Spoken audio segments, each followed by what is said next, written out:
What is going on, everyone? Welcome back to the Lane 6 podcast. And I'm not joined by Noah Spivery yet. We'll be here eventually. I'm joined by a special guest, the key Gabe Trujillo. What is up? Lane 6 podcast. Yes, what is up? Gabe is a freshman phenom here at Moeller. One of our best swimmers, if not our best swimmer this season, even as a freshman. And he put on a showing at Southwest Classic this weekend, and that's pretty much what we're going to be going over today is the Southwest Classic and going through event by event, redoing state predictions because those are definitely about to change after some of the stuff we just witnessed. So Noah should be joining us here within the next few minutes. We'll see when he gets here, but we're just going to get started. We'll start with the non-high school events, so the 200s, 50s. And then the mile. So let's do the mile first. What did you think about that? Go long distance, short distance. I thought the mile was pretty good. Jake Zhu with that, what do you go? 16:11, 42.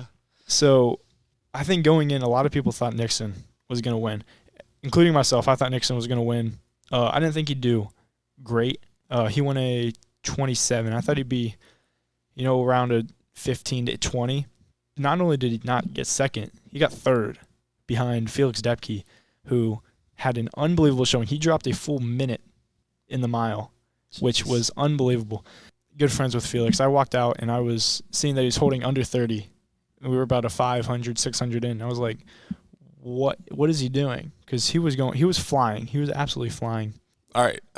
Do I introduce myself? Oh, welcome back, Noah. How are you doing, man? All right. How's it going, guys? Late as always. Sorry, I'm a little bit late, but that should be on brand for me, I guess. Very on brand. Very on brand. But hey, when it comes to swimming, I'm never late. You're never last. You're always there. You're always right there at the top. Yes, Lil Baby, one of the most influential rappers of our time, had a famous bar that I live by to this day. He said, I may not be first and second, but I'll never be last. And that's the mentality you gotta live with. And that's the mentality you live with in swimming, not anywhere else, because you were last. But do you have any thoughts on the mile as we're wrapping that up?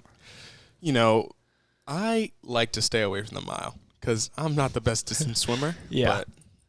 But to all the people that do miles out there, my hat goes off to you because you're doing a distance that is very underappreciated. So, yeah. All right. Thank you. All right. We'll go to two back now, going down the list. Danny Beierbach wins. I don't think anyone's shocked by that. I was shocked because I was rooting for my boy. Oh, I was absolutely rooting for my boy Gabe, but I definitely thought going into it, Gabe was Danny Beierbach was going to win. And I think Gabe made it a lot closer than it would have been. Second and a half off. Yeah. I mean, I don't know. Where did this Danny Beierbach guy come from? I don't know, but all I know is I actually don't know anything. Yeah. All I know is that Gabe showed out. Top freshman. One of only two freshmen to make finals, along with Dylan Fairbanks. Dang. That's crazy, though. Two freshmen made A finals. Yeah. I mean, when I was a freshman, I wasn't making A final. Maybe this is my first year making A final. Really? Yeah. Interesting. Yeah. All right. All right. Gabe, getting second as a freshman is unheard of. So take us through it. Take us through what. All right. So I thought the meet was pretty well. Two back, second place, better than I wanted to do.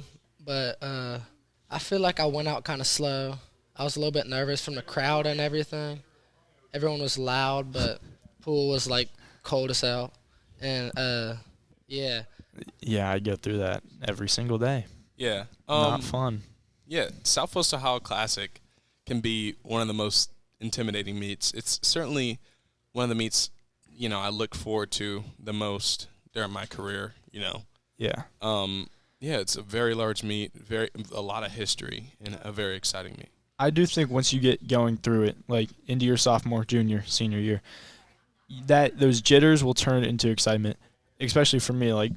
Freshman year, I was definitely a little nervous because of how big it. I'm getting told, the week leading up to it every day. This is the biggest high school meet in the country. I'm getting told that every day, so it's very intimidating. But if you just learn to have fun and go with it, it can be really fun. And I really think that next year, when those jitters are gone, I really think that you will contend for the win. Yeah, you might, not to glaze or anything, but besides Brady Campbell, I feel like, it might be you might give everybody a run for their money when it comes to, swimmer of the meet. Yes. Yeah. Especially next year. Yeah. Which, we didn't do an athlete of the week, but I think we all three can agree it was 100% Chase Chrissy. Chase, yeah, that he really put St. X on his back. I'm sure his back is sore, not from all those butterfly laps and those freestyle laps, and nearly setting multiple. I think he set multiple meet records, right? Or at least he set one. He set a pool record. He set a pool record for one of the fastest pools in the state. In the state, I know, and he's in his state championship form last year, this early in the season. 5 weeks out from state. He's in state form 5 weeks out from state. It's going to be scary seeing what he can do when it comes to the day of state itself. Absolutely. I mean, the St. X's relay, if I don't tell you splits, if I just tell you their freestyler only went 0.1 faster than their butterflyer, you think, oh, wow, that freestyler, he's sold. He's pretty slow. But Sam DeMarco went a 20.6. Yeah, that's pretty fast. Which is really fast. Yeah. And Chase Chrissy won a 20.7 fly. Yeah. I believe he did it no breath. Yeah, there's not a lot you can do about that. That's nearly unstoppable. There's not a lot of teams. I don't think there's a single team in the state that has somebody doing that. And especially one that can contend for a relay like St. X can. Absolutely. Yeah. I think he's definitely jumping up there on my one fly radar to win if he swims it. Yeah. Because he just has so many options. He's so talented. His bag is so deep, and he's certainly an all-star for St. X, and he has to be the athlete of the week. No dispute. He's Absolutely. the athlete of the week. All right, hopping back on track. Two breast. Noah swam two breast. Me and Gabe are not the breaststroke type, so Noah, you can go and take away with this. You got 10th. Yeah. Great job. I did. I feel like I did pretty good when it comes to two breast. I mean, coming into the event, I was like 0.2 or 0.02 off my best time. So, not bad for where we are in the season. And I'm not the biggest two breast guy, but based off my time, if I just was in the final, I would have had either 6th or maybe 6th or 5th place. Let me look. Yeah. If it wasn't split A and B, you would have ended up getting 6th place. Or 7th? 6th or 7th? 7th because Caden would have took over. 7th place. Look, all right, I'm sorry. But, it felt like a really good race. My strategy going into that was going out really hard and just giving it all I had for the last, 50, because being a more sprint-oriented breaststroker, the last parts, the later parts of the race are when you really start to break down. I felt like I, held on for as long as I could. A couple of spectators in the crowd said that I got hawked down. I was leading the whole race, and I got hawked down at the end by Caden Woosty. But he outsplit you by, what is that, 0.7? 0.2. 0.7. That's it. No, on the last 50 alone. Yeah. But, hey, it's whatever. You will take a top 10. I'll take top 10. I tried my hardest. I gave a lot of effort. Two back, I was a little disappointed in my end time, because I was a little bit off cut. But yeah, I got 10th. And you'll take a top 10 any day of the week. We take top 10s, especially when absolutely we're only sending I think we only sent 5 guys to finals. This meet when it comes to varsity events. So you take whatever points you can get. Yeah, and the fact that we're only a team of 5 people getting 4th place in the whole entire district, regardless of division, is pretty great, I'd say. Now, what's the next stroke we're going on to? It's two fly, but just looking at this, the true winner, Chase Chrissy, if we did go no separation of A and B, would have got 2nd. ONG won, even though he only got 9th. That is... that's really hard. That's crazy, just looking at that. ONG going 151.29 from B final would have won, and Chase Grizzly only went a 152.18. You know, on swimmeet.com, they like to take pictures of the winner. But I feel like, honestly, in this case, they should have taken a picture of O&G.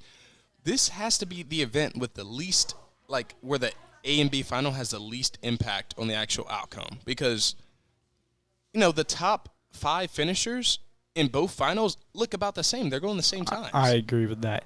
And I think that has something – I actually don't know what that would do. All I know is when I was watching the 2-fly A final, some of the people took it out really fast, and they died off. Aiden Smith, Greg Zuprov, both took it out really fast. They were top 3 at the 100, both of them. And they ended up getting 7th and 8th. And I really do think that, like, that when you're going up against, like, Emmett Fentress, Chase Chrissy, Alex Nixon, Jake Zoo, all these people, as somebody like Aiden Smith and Greg Zuprov, who are very, very talented, they're very renowned in Cincinnati swimming, but you know you're going up against these D1 commits. Yeah. So you're gonna want to, if you want a chance at winning, you're gonna want to take it out. So I think that played a role. I feel like when it comes to that, those, you know, the Chase Grizzies, the Emmett Fentresses, they have a lot more experience when it comes to the you know, higher, I'd say, level of events like that. And maybe Greg and Aiden, they didn't have as much experience going into a 2-fly, and they, you know, their strategy was just to take it out as hard as they can, like mine was, and see whatever they have left. And, you know, sometimes that strategy prevails, sometimes it doesn't work out, but, you know, at least they could say they, you know, gave an effort. Yeah. And they certainly went a time faster than I would. Absolutely. Gabe, what would you have gone if you went 2-fly? 2-fly, What would you hope that you would have gone? Because you didn't swim it. 153, 154. All right, so you would have been. I would have been up there, yeah. Yeah, you would have been up there. I haven't swum 2-fly in a while. Yeah, I would have been up there. Well, hopefully next year we could get you in 2-fly. You know, whatever it takes to win. Maybe. All right. 4 IM. This is going to be the last non-high school meet because I think we can actually, do you want to hop 4 medley as well? We can do that. But 4 IM, Austin Zong getting it done barely over his teammate Liam Clark, even though, wow, Liam Clark outsplit Austin Zong by 2 seconds on the last 50. Yeah. But Austin Zong was able to hold on right at the end. You know, it doesn't matter how many seconds you outsplit on the last 50.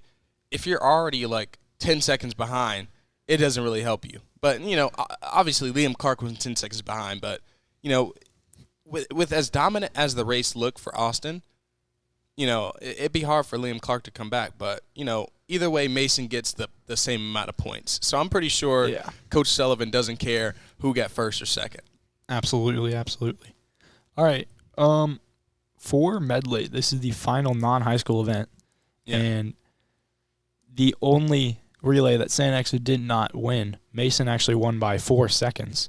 And it was, you know, really 4 seconds throughout the board. Robbie Wall and Tucker Charles were about a second off. Tucker outsplit them, but Safet Haddock and Ethan too. I know Safet wasn't really happy with that swim, but even if he equaled out with Ethan too, it wouldn't have mattered. Mainly because on the fly, Liam Clark just absolutely blazed through it. What was the split? 49-9. Wow. Will Farrell, the freshman at St. X, he won a 51, which is not something you should be disappointed about. That's a really good split, especially as a freshman. Yeah. You can't really do anything when you.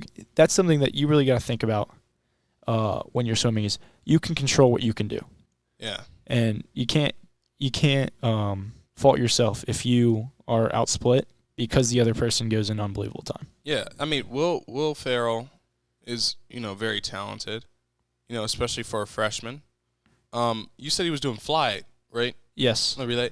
You know, that I'm starting to question St. X's decision making on that relay. Why Will Farrell was doing fly when you have butterflies that are, you know, much faster. I feel like there has to be something going on with this because no ONG, no Chase Chrissy in this relay. Yeah, that's interesting to say the least. What do you think about this game? I think that's pretty weird.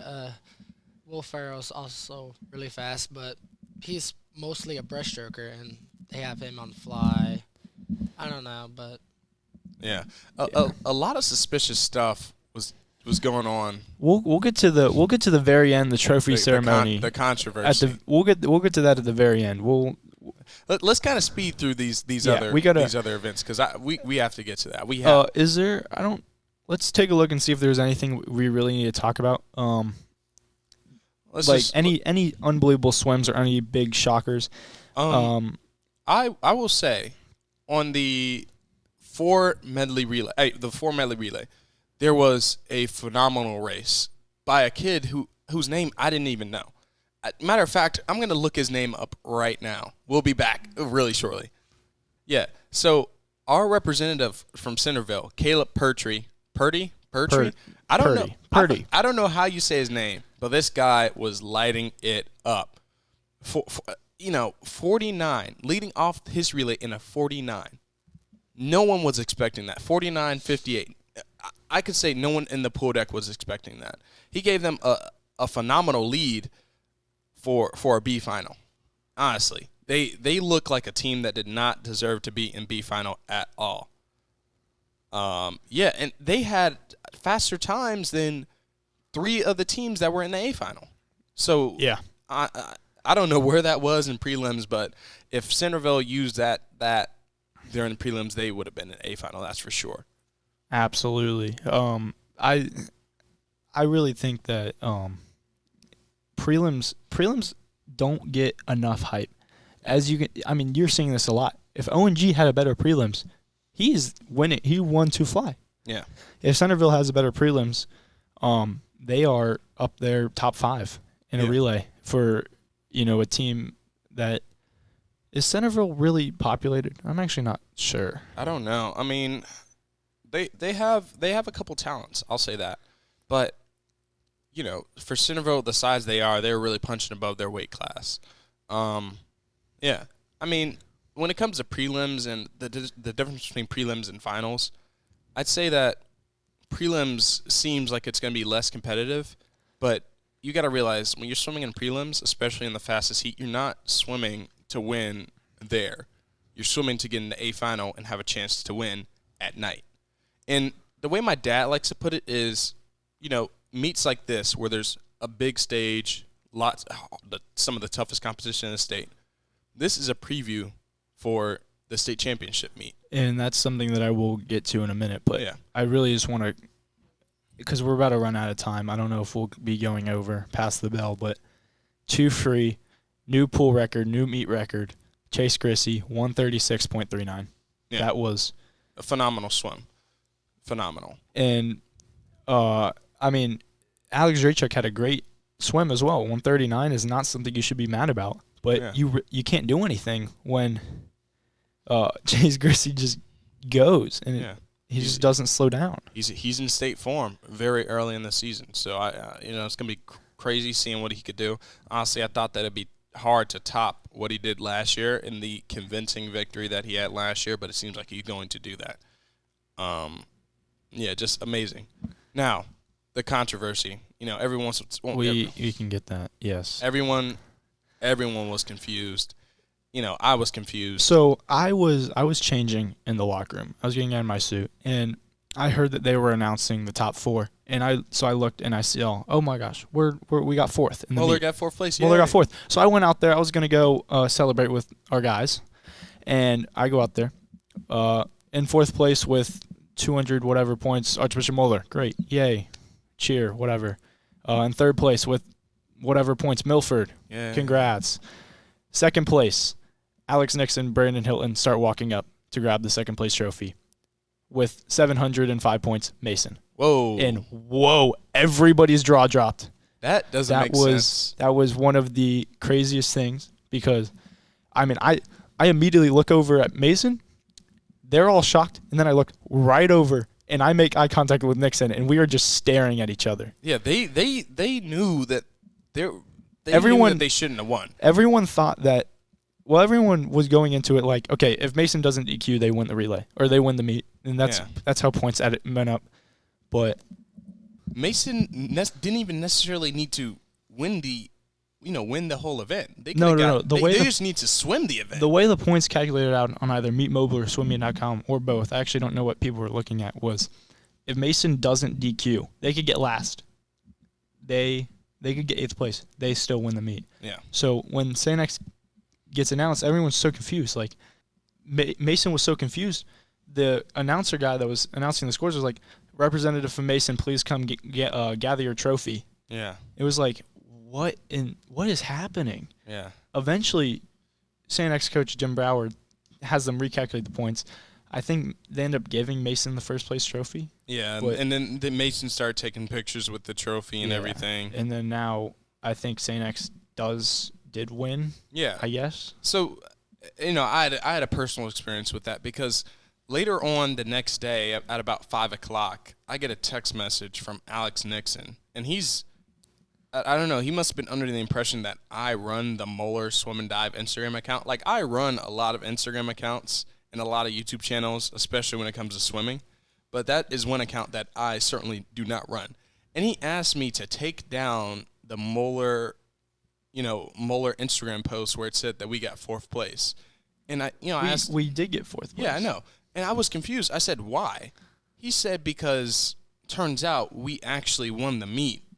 And I don't want Mason to get clout for falsely beating us.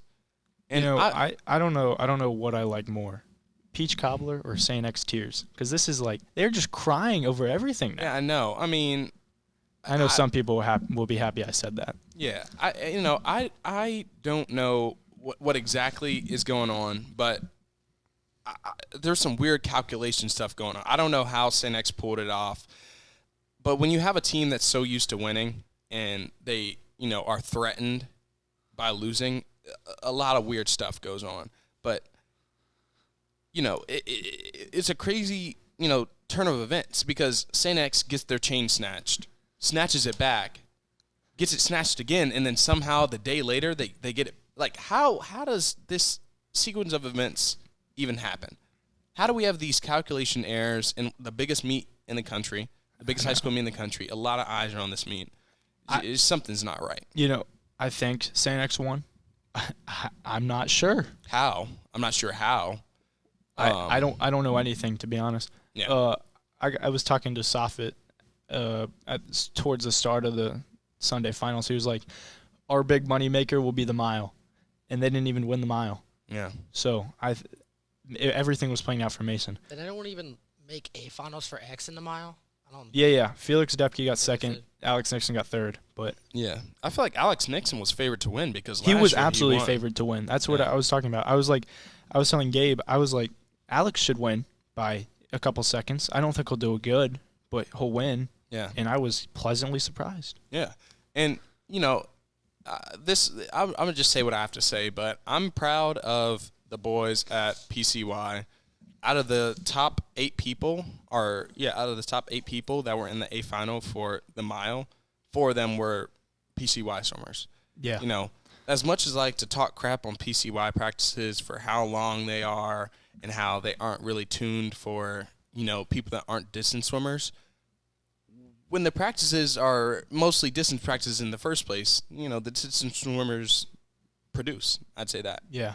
The distance swimmers produced for PCY, and they scored a lot of points. But Unfortunately, I'm going to have to cut you off because we are out of time. The bell rang 5 minutes ago. yeah, We're running low.